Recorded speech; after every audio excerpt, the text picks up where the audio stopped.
என்று தயக்கத்துடன் சொன்னார். அதற்கு ஹரிஷ், நான் எப்பயுமே உங்களை என்னோட அப்பாவா மட்டும்தான் பார்க்கறேன். அப்புறம் இவன் என்னோட நண்பன் மட்டும் இல்ல, இவன் எனக்கு கூட பிறக்காத ஒரு சகோதரன். அதனால எனக்கு நன்றி சொல்லி தயவு செய்து என்னை உங்க குடும்பத்திலேருந்து தள்ளி வச்சிடாதீங்கப்பா, ப்ளீஸ் என்று சொல்ல ஜீவாவும் அவரது தந்தையும் ஹரிஷை அணைத்து கொண்டனர். சரி சரி, நம்ம இப்படியே பேசிட்டு இருந்தா இன்னும் வேற யாராவது புதுசா வந்துட போறாங்க. முதல்ல இந்த இடத்திலிருந்து கிளம்புவோம் என்று ஜீவா சொல்ல அனைவரும் சிரித்துக்கொண்டே அந்த இடத்தை விட்டு வெளியேறினர். மாயவலை அமைப்பின் அடுத்த தலைவனை கைது செய்த பிறகு அனைவரும் அவர்களின் இடத்திற்கு வந்து சேர்ந்தனர். பிறகு சந்தனா ஹரிஷிடம், ஒரு வழியா மாயவலை அமைப்போட பாதி சீக்ரெட்ஸை கண்டுபிடிச்சிட்டோம். இன்னும் என்னென்ன சீக்ரெட்ஸ் அவங்களுக்குள்ள இருக்குன்னு தெரியலையே என்றாள். பாத்துக்கலாம் சந்தனா, நாமளும் இந்த ஏஐ டெக்னாலஜி சாஃப்ட்வேர் தயாரிக்கிறதுல பிஸியா இருந்ததால மற்ற வேலைகள்லாம் அப்படியே இருக்கு. உன்னோட டிவி ஷோஸ் எல்லாமே பாதியில ஸ்டாப் ஆகியிருக்கு. ஸோ நீ அதை கண்டினியூ பண்ணு. எனக்கும் இன்னும் ஆஃபீஸில் நிறைய வேலை இருக்கு. அது முடிச்சிட்டு தாரா கிட்ட பேசிட்டு மறுபடியும் அந்த வேலையை ஆரம்பிக்கலாம் என்றான் ஹரிஷ். ஓகே ஹரிஷ், கண்டிப்பா. ஆனா எனக்கு இப்போ ஒரு மாதிரியா இருக்கு. ரிலாக்ஸா எங்கேயாவது வெளியில போயிட்டு வரலாம்னு தோணுது. எங்கேயாவது ஒரு அமைதியான இடத்துக்கு போயிட்டு வரலாமா என்று கேட்க ஹரிஷும், ஓகே பேபி, கண்டிப்பா போலாம். என் சந்தனா கேட்டு நான் மாட்டேன்னு சொல்லுவேனா என்று சொல்ல இருவரும் சிரித்துக்கொண்டே வெளியே கிளம்பினர். இருவரும் சேர்ந்து ஒரு ரூஃப்டாப் ரெஸ்டாரண்ட்டுக்கு சென்றனர். அது அவர்களின் ஃபேவரட் பிளேஸ். அங்கு நிறைய பூக்களும் செடிகளும் நிறைந்திருக்கும். எவ்வளவு கவலை இருந்தாலும் அதனை பார்க்கும்போது அனைத்தும் மறந்துவிடும் அவ்வளவு அழகான இடம் அது. அங்கு வந்து அவர்களுக்கு பிடித்தமான டேபிளில் அமர்ந்தனர். சந்தனாவும் ஹரிஷும் அனைத்தையும் மறந்து நிம்மதியாக பேசிக் கொண்டிருந்தனர். அப்போது, என்ன நண்பா, ஒய்ஃப் கூட ஜாலியா வந்திருக்க போல என்ற குரல் கேட்டது. இருவரும் திரும்பி பார்க்க ஜீவாவும் திவ்யாவும் அதே ரெஸ்டாரண்ட்டுக்கு வந்து சேர்ந்தனர். What is surprise Harish! Chandana, கரெக்டா நீங்க 2 பேரும் இதே ரெஸ்டாரண்ட்டுக்கு வருவீங்கன்னு நான் எதிர்பார்க்கவே இல்லை என்று ஜீவா சொல்ல, டேய் ஜீவா, வரும்போது தானே நான் உனக்கு டெக்ஸ்ட் பண்ணேன், நானும் சந்தனாவும் ஹோட்டலுக்கு போறோன்னு. இப்ப நீயா இங்க வந்த மாதிரி சீன் போட்டுட்டு இருக்கியா? சரி விடு. ஏய் திவ்யா, வா வா, எப்படி இருக்க என்று ஹரிஷ் கேட்க, நல்லா இருக்கேன் ஹரிஷ், நீங்க இருக்கும்போது நான் கண்டிப்பா நல்லாதான் இருப்பேன் என்றாள். ஏய், இந்த நக்கல் தானே வேண்டாங்கிறது என்று ஹரிஷ் சொல்ல, நான் கிண்டல் பண்ணல ஹரிஷ், உண்மையத்தான் சொன்னேன் என்றாள். சரிமா, தெரியாம கேட்டுட்டேன், நீ வந்து உட்காரு என்று சொல்லிவிட்டு வெயிட்டரை அழைத்தான். நால்வரும் அவர்களுக்கு பிடித்தமான உணவுகளை ஆர்டர் செய்தனர். சந்தனாவும் திவ்யாவும் தங்களுக்குள் ஏதோ கிசுகிசித்துக் கொண்டு சிரித்துக் கொண்டிருந்தனர். நீங்க 2 பேரும் எங்களை பத்தி தானே பேசி சிரிச்சிட்டு இருக்கீங்க என்று ஜீவா கேட்க, சேச்சே இல்லையே, நாங்க எங்களோட பாய் ஃப்ரெண்ட்ஸை பத்தி பேசிட்டு இருந்தோம் என்று கிண்டலாக கூறினாள் திவ்யா. ஏன் ஜீவா, இது உனக்கு தேவையா? வாயை மூடிட்டு ஒழுங்கா சாப்பிட வேண்டியதுதானே என்று ஹரிஷ் சொல்ல, நால்வரும் நீண்ட நாட்களுக்கு பிறகு சிரித்து பேசி ஒன்றாக சந்தோஷமாக சாப்பிட்டுக் கொண்டிருந்தனர். அப்போது திடீரென்று ஏதோ ஒரு சலசலப்பு ஏற்பட நிமிர்ந்து பார்த்த ஹரிஷ் அதிர்ந்தான். அங்கு ஹரிஷை நோக்கி ஒரு வாள் பறந்து வந்தது. அதனை சுதாரித்துக் கொண்ட ஹரிஷ் உடனே அந்த இடத்தை விட்டு சற்று நகர்ந்து கொண்டான். ஜஸ்ட் மிஸ், இல்லனா என் தலை துண்டா போயிருக்கும் என்று மைண்ட் வாய்ஸில் சொல்லிக் கொண்டான் ஹரிஷ். யாருடைய வேலையாக இருக்குமென்று நால்வரும் திரும்பி பார்க்க அந்த வாள் சுவற்றில் மோதி மீண்டும் அந்த கைகளுக்கே சென்று சேர்ந்தது. அங்கு யாமினி தன் ஆட்களுடன் நின்று கொண்டிருந்தாள். உடனே ஹரிஷ் சந்தனா, ஜீவா மற்றும் திவ்யாவை அந்த இடத்திலிருந்து கிளம்பச் சொன்னான். ஹரிஷ், உன்னை தனியா விட்டுட்டு என்னால இங்கிருந்து கிளம்ப முடியாது என்று ஜீவா சொல்ல, ஜீவா நீ புரிஞ்சுக்கோ, அங்க நிக்கிறது யாருன்னு பாத்தியா? ஏற்கனவே அவளால ஒரு முறை செத்து பொழைச்சு வந்திருக்க. மறுபடியும் உன்னை பிரச்சனையில மாட்ட வைக்க நான் விரும்பல என்றான் ஹரிஷ். என்ன நடந்தாலும் சரி, என் உயிரே போனாலும் பரவாயில்ல, உன்னை தனியா விட்டுட்டே இங்கிருந்து போக மாட்டேன் என்றான் ஜீவா. ஐயோ ஜீவா, சொன்னா புரிஞ்சுக்கோ என்று சொல்ல, சாரி ஹரிஷ், இதுல என்னோட முடிவை நான் மாத்திக்கிறதா இல்ல என்றான். சரி, அட்லீஸ்ட் திவ்யாவும் சந்தனாவும் இங்கிருந்து கிளம்பட்டும் என்று சொல்ல, ஆனா ஹரிஷ் என்றாள் சந்தனா. சந்தனா, இப்ப பேசுறதுக்கு நேரம் இல்ல, நீ போ, கிளம்பு என்று ஹரிஷ் சொல்ல, உடனே அந்த இடத்தை விட்டு இருவரும் கிளம்பினர். அங்கு ஏதோ விபரீதம் நடக்கப் போகிறது என்று தெரிந்த அங்கிருந்த அனைவரும் அந்த இடத்தை விட்டு வெளியேறினர். அப்போது யாமினி, பயப்படாத, இப்போ உன் பொண்டாட்டியை கொள்ற ஐடியா எனக்கு இல்ல. எனக்கு தேவை உங்க 2 பேரோட உயிர் மட்டும்தான் என்றாள். கடவுளே, இவ தொல்லை தாங்க முடியல. எங்க போனாலும் நிம்மதியா விட மாட்டியா? எதுக்கு இப்படி எங்களை ஃபாலோ பண்ணி டார்ச்சர் பண்ணிட்டு இருக்க என்று கேட்டான் ஹரிஷ். அப்புறம் ராஜேஸ்வரன் சாரோட சாவுக்கு யாரு பதில் சொல்லுவாங்க? உங்க 2 பேரோட தலையை வெட்டி அவரோட சாவுக்கு பழிவாங்கனாதான் அவரோட ஆத்மா சாந்தி அடையும் என்றாள். ஹரிஷ், நீ மட்டும்தான் இங்க இருப்பேன்னு நினைச்சேன். ஆனா கரெக்டா உன் திமிரு பிடிச்ச ஃப்ரெண்டையும் சாகிறதுக்கு துணைக்கு கூட்டிட்டு வந்துட்ட. இப்போ எனக்கு ரொம்ப வசதியா போச்சு. உங்க 2 பேர் கதையையும் ஒரே நேரத்துல முடிச்சிட்டேன்னா ராஜேஸ்வரன் சாரோட ஆத்மா சாந்தி அடைஞ்சிரும் என்றாள். இங்க பாருங்க யாமினி, உங்களுக்கும் எங்களுக்கும் சம்பந்தம் இல்ல. தேவையில்லாம எங்க வழியில வந்து எங்களை தொல்லை பண்ணாம மரியாதை போயிரு. ஆல்ரெடி நானே செம்ம கடுப்புல இருக்கேன். மறுபடியும் என் முன்னாடி வந்து என்ன டென்ஷன் பண்ணிட்டு இருக்காத என்றான் ஹரிஷ்.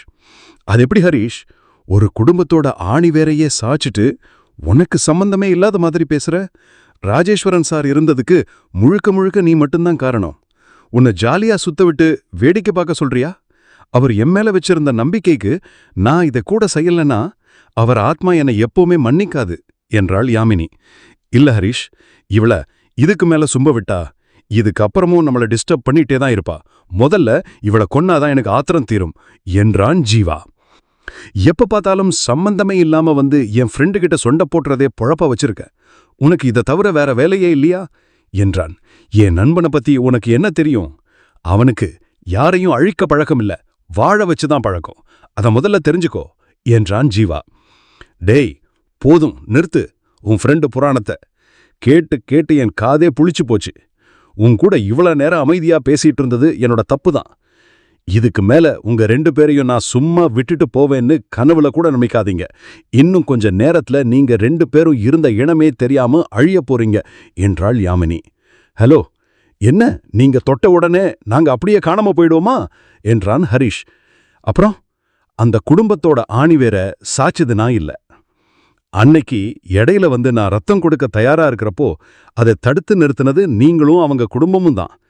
இதுக்கும் எனக்கும் சம்பந்தம் இல்லை. அதனால நான் கில்ட்டியா ஃபீல் பண்ண வேண்டிய அவசியமும் இல்லை.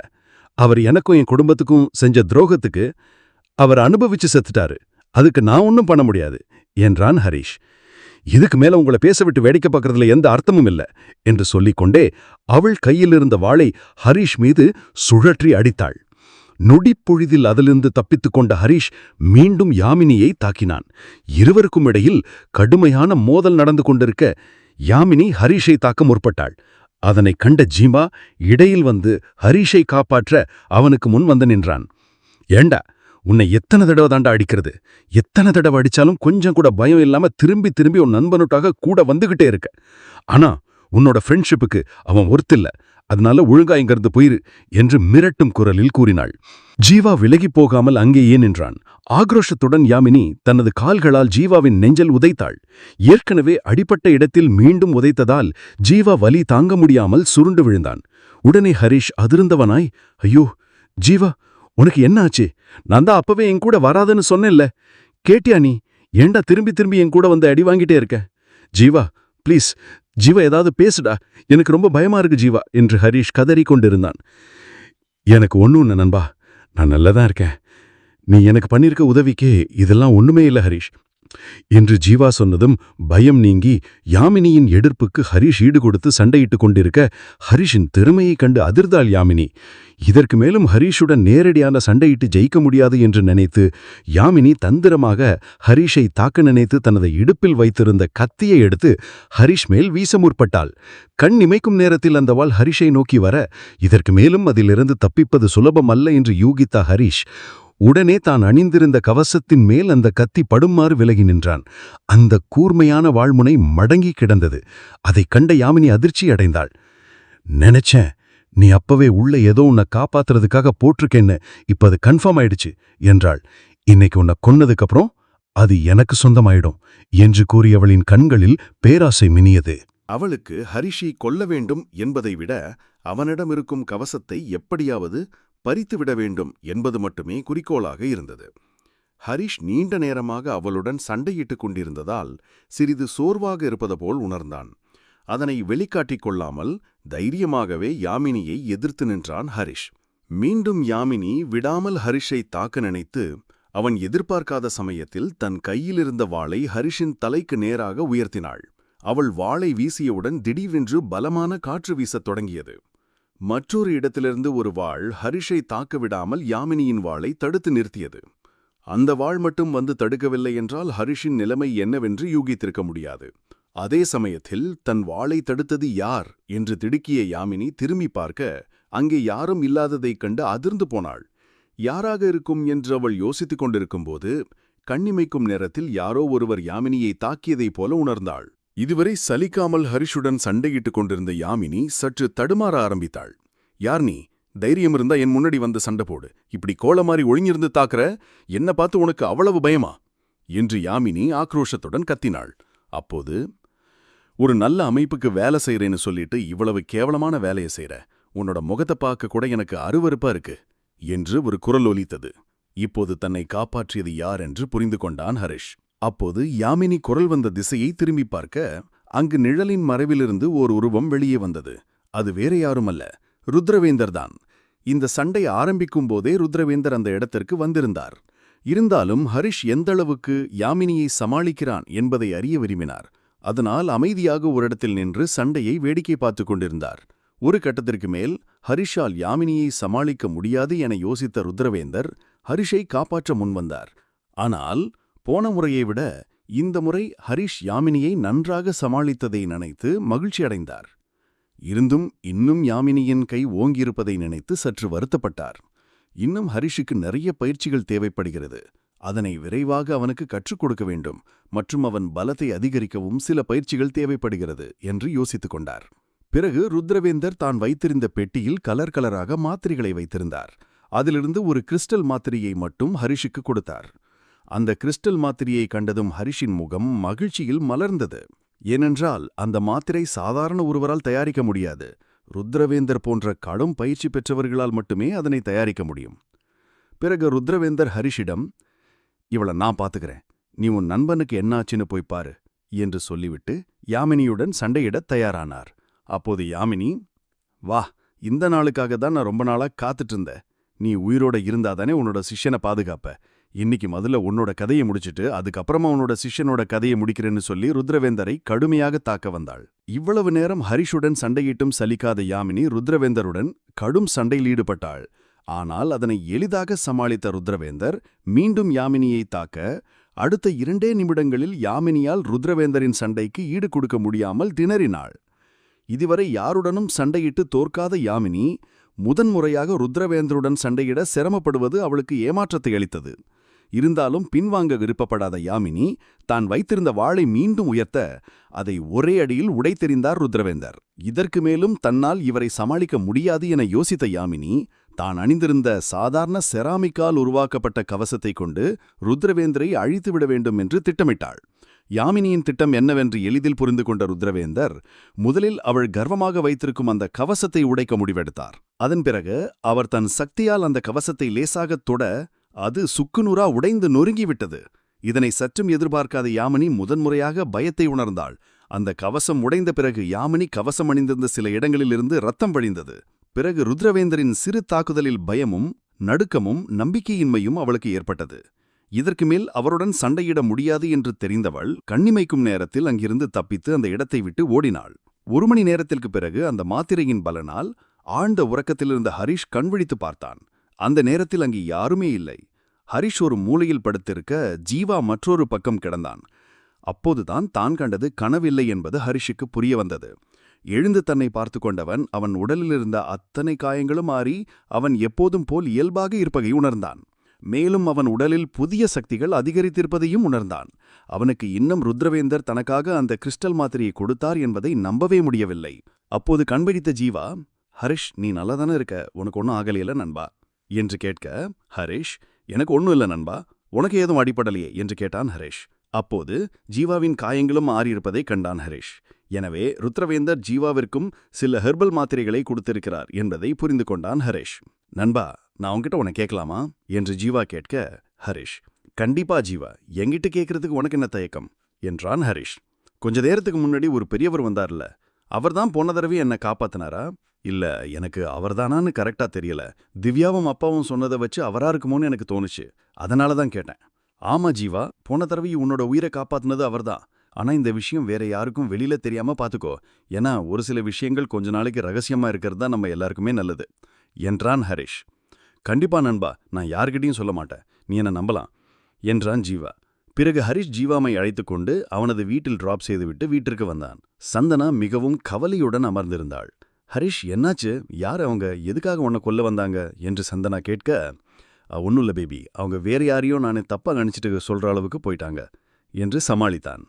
ஆனா அவங்க வரும்போது ஹரிஷ்னு தானே சொல்லிட்டு வந்தாங்க. அவங்க பேசினதை பார்த்தா அவங்களுக்கு உன்னை ஏற்கனவே தெரிஞ்சிருந்த மாதிரி தோணுச்சு. அதனால தான் கேட்டேன். அதான் சொன்னேன்னே, அவங்க ஏதோ மெசேஜை தப்பா அண்டர்ஸ்டாண்ட் பண்ணிக்கிட்டாங்க, அவ்வளோதான், வேற ஒன்றும் இல்லை. நீ ஒன்றும் பயப்படாத, இனிமேல் அவங்க நம்மளை டிஸ்டர்ப் பண்ண மாட்டாங்க என்று சொன்னான். பிறகு இருவரும் உறங்கச் சென்றனர். அடுத்த நாள் காலை எழுந்த ஹரிஷ் மற்றும் சந்தனா வழக்கம் போல தங்களுடைய ஹீலிங் ஆர்ட்ஸ் காலேஜுக்கு சென்றார்கள். அங்கு மார்ஷல் ஆர்ட்ஸ் கிரவுண்டில் தடபடலாக ஏதோ ஏற்பாடுகள் நடந்து கொண்டிருந்தது. பிறகு சந்தனாவுக்கு பாய் சொல்லிவிட்டு ஹரிஷ் தனது வகுப்பிற்கு சென்றான். அங்கு வழக்கம்போல் அனைவரும் அமர்ந்து கொண்டிருக்க அவன் சற்றும் எதிர்பார்க்காத விதமாக பூஜாவின் அருகில் அவளுடைய உயிர் தோழி மோனிஷா அமர்ந்திருந்தாள். அப்போது ஹரிஷ் மோனிஷாவிடம், என்ன மோனிஷா இங்கே உட்காந்துருக்கா, நீ இந்த காலேஜோட ஸ்டூடெண்ட் இல்லல்ல என்று கேட்க, அதற்கு பூஜா, அவ இந்த காலேஜ் இல்லதான், ஆனா போட்டியில கலந்துக்கவும் போட்டியை பார்க்கறதுக்கும் யார் வேண்டுமானாலும் வரலாம், அதுக்கு இங்க பெர்மிஷன் கொடுப்பாங்க என்றாள் பூஜா. அப்போதுதான் ஹரிஷுக்கு லாவண்யா அன்று தன்னிடம் போட்டியை பற்றி சொன்னது அவன் நினைவுக்கு வந்தது. கடவுளை, இன்னைக்குதான் அந்த போட்டியா? இதை எப்படி நான் மறந்தேன்? அதுக்காக தான் மார்ஷல் ஆர்ட்ஸ் கிரவுண்ட்ல தடபடலா ஏற்பாடுகள் எல்லாம் நடந்துட்டு இருக்கா என்று தனக்குள் நினைத்து கொண்டான். அப்போது லாவண்யா போட்டியை பற்றிய ரூல்ஸ் அண்ட் ரெகுலேஷன்ஸை அறிவித்துக் கொண்டிருந்தாள். அவையெல்லாம் எளிமையான ரூல்ஸ்கள் தான். அதில் போட்டியில் கலந்து கொள்பவர்கள் தனது திறமைகளை வைத்து மட்டுமே சண்டையிட வேண்டும். தனிப்பட்ட ஆயுதங்கள் எதையும் பயன்படுத்தக்கூடாது. மேலும் ஒருவர் உயிருக்கு ஆபத்து விளைவிக்கும் வகையில் சண்டையிடக்கூடாது என்று பல ரூல்ஸ்களை அறிவித்தாள் லாவண்யா. அப்போது பூஜா ஹரிஷிடம், நீ அந்த போட்டியில கலந்துக்க போறதானே என்று கேட்டாள் பூஜா.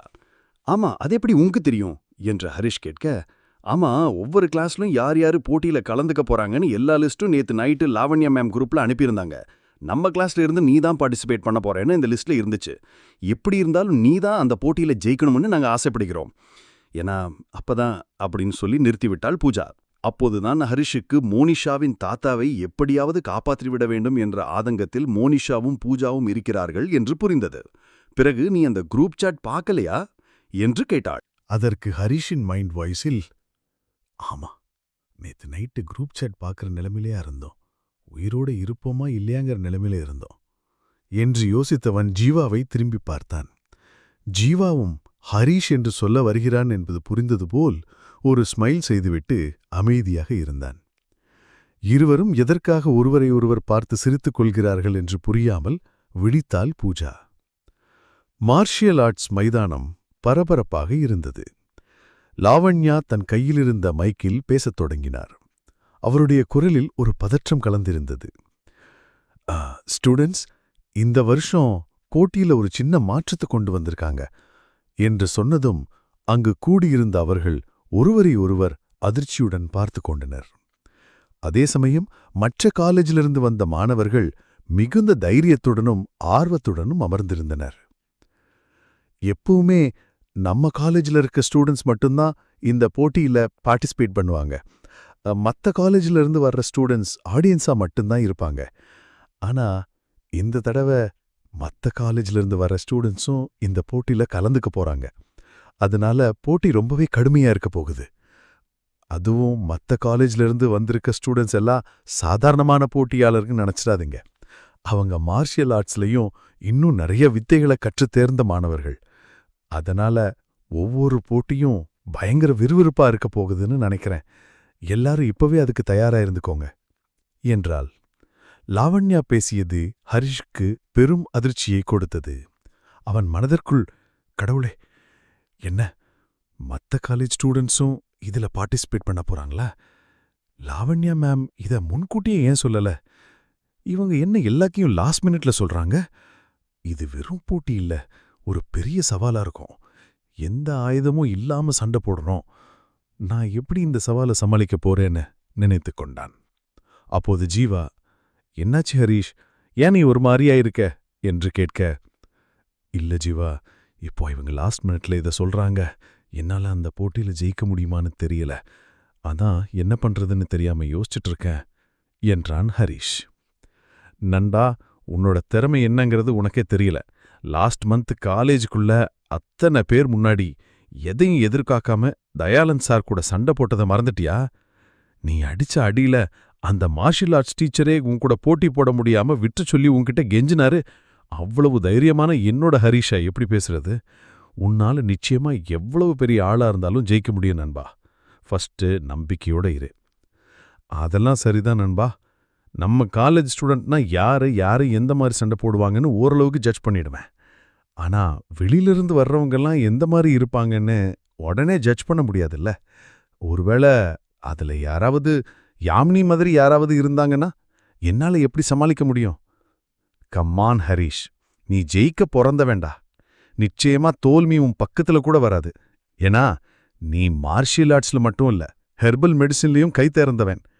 நீ கொடுத்த ஹெர்பல் மெடிசினால எழுந்திருச்சு நடமாட முடியாதுன்னு நினைச்ச நானே இருவாவு ஃபிட்டா ஸ்ட்ராங்கா அவன் பக்கத்துல உட்கார்ந்துருக்கேன். இன்னும் உனக்கு எதுக்குடா இந்த சந்தேகம்? அதுலெல்லாம் எனக்கு சந்தேகம் இல்ல ஜீவா.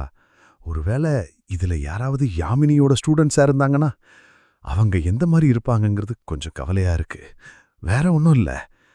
விடு நண்பா, வரப்போறது யாமினி, அவங்களோட ஸ்டூடெண்ட் தானே. அவங்களெல்லாம் ஈஸியா ஜெயிச்சிருவேன். ஸோ ரிலாக்ஸா போய் சண்டை போடு. உனக்கு உன்னோட குரு காத்து கொடுத்த பயிற்சிகள் எல்லாம் கூடவே இருக்கும். கூட உன் நண்பன் ஜீவாவும் இருப்பான். எனக்கு தெரிஞ்சு இங்க இருக்கிற எல்லாரை விடவும் நீ மட்டும்தான் பெஸ்ட். ஸோ இதுக்கு மேல ஏதாவது பேசுனா உனக்கு பதிலா நானே சண்டைக்கு போயிருவேன் என்று ஜீவா நக்கலாக சொல்ல இருவரும் சிரித்துக் கொண்டனர். பிறகு லாவண்யா ஹரிஷிடம், ஹரிஷ், நீ என்ன பண்ணுவியோ தெரியாது. இந்த போட்டியில எப்படியாவது ஜெயிச்சு இந்த காலேஜோட பேரை கண்டிப்பா நீ காப்பாத்தி ஆகணும். முழு கதையையும் கேட்டு மகிழ பாக்கெட் FM ஏபி டவுன்லோட் செய்யுங்கள். லிங்க் டிஸ்கிரிப்ஷனில் கொடுக்கப்பட்டுள்ளது.